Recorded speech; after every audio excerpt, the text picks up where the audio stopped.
Shalom Bapak Ibu Saudara yang dikasihi oleh Tuhan. Hari ini kita akan kembali merenungkan kebenaran firman Tuhan. Mari kita berdoa.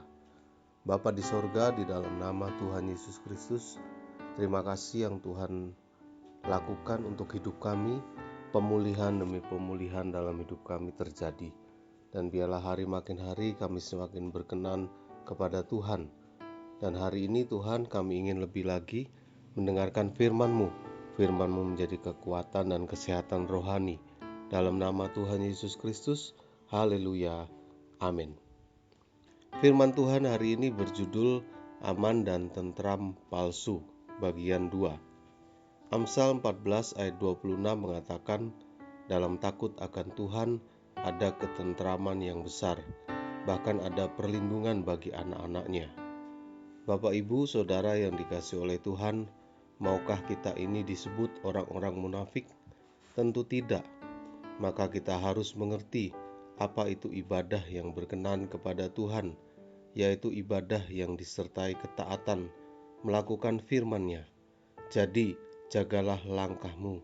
Kalau engkau berjalan ke rumah Allah, menghampiri untuk mendengar adalah lebih baik daripada mempersembahkan korban yang dilakukan oleh orang-orang bodoh, karena mereka tidak tahu bahwa mereka berbuat jahat. Pengkhotbah 4 ayat 17. Tuhan Yesus berkata, jikalau kamu mengasihi aku, kamu akan menuruti segala perintahku. Yohanes 14 ayat 15. Peringatan selanjutnya ditujukan kepada orang-orang yang merasa tentram di Samaria. Samaria adalah ibu kota kerajaan Israel bagian utara. Kota Samaria lambang kemakmuran dan kekuasaan. Ketika itu orang-orang di Samaria berlimpah harta dan kekayaan. Daerah Basan terkenal dengan hasil peternakannya yang bernilai sangat tinggi, sehingga kehidupan orang-orang di Samaria secara ekonomi bisa dikatakan makmur. Sayang, dengan kekayaan yang dimiliki, mereka bertindak semena-mena terhadap sesamanya, memeras orang lemah dan menginjak orang miskin. Dengarlah firman ini, hai lembu-lembu Basan yang ada di gunung Samaria, yang memeras orang lemah, yang menginjak orang miskin, yang mengatakan kepada tuan-tuanmu, bawalah kemari supaya kita minum-minum. Tuhan Allah telah bersumpah demi kekudusannya, sesungguhnya akan datang masanya bagimu, bahwa kamu diangkat dengan kait, dan yang tertinggal di antara kamu dengan kail ikan. Mereka lebih mempercayakan hidupnya kepada harta kekayaan daripada bersandar kepada Tuhan. Orang-orang Israel tidak lagi menjadikan Tuhan sebagai sumber pertolongan.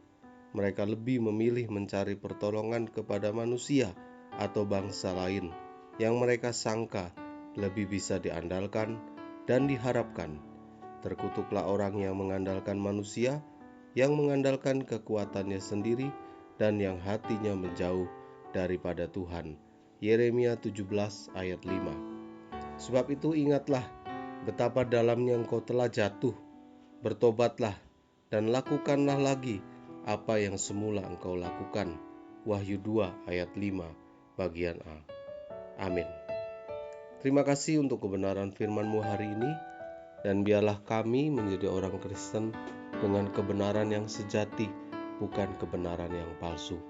Berkat Tuhan atas kami hari ini dari pagi, siang, hingga malam. Kami mohon berkat Tuhan untuk yang sakit, Tuhan sembuhkan, Tuhan pulihkan, Tuhan buat mujizat. Yang lemah Tuhan beri kekuatan, dan biarlah berbalik untuk mengandalkan Engkau.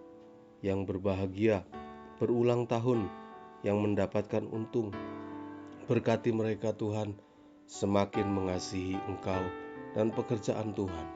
Di dalam nama Tuhan Yesus Kristus kami mohonkan doa ini. Haleluya. Amin. Selamat melanjutkan aktivitas. Tuhan Yesus memberkati. El Roy, Tuhan melihat. Amin.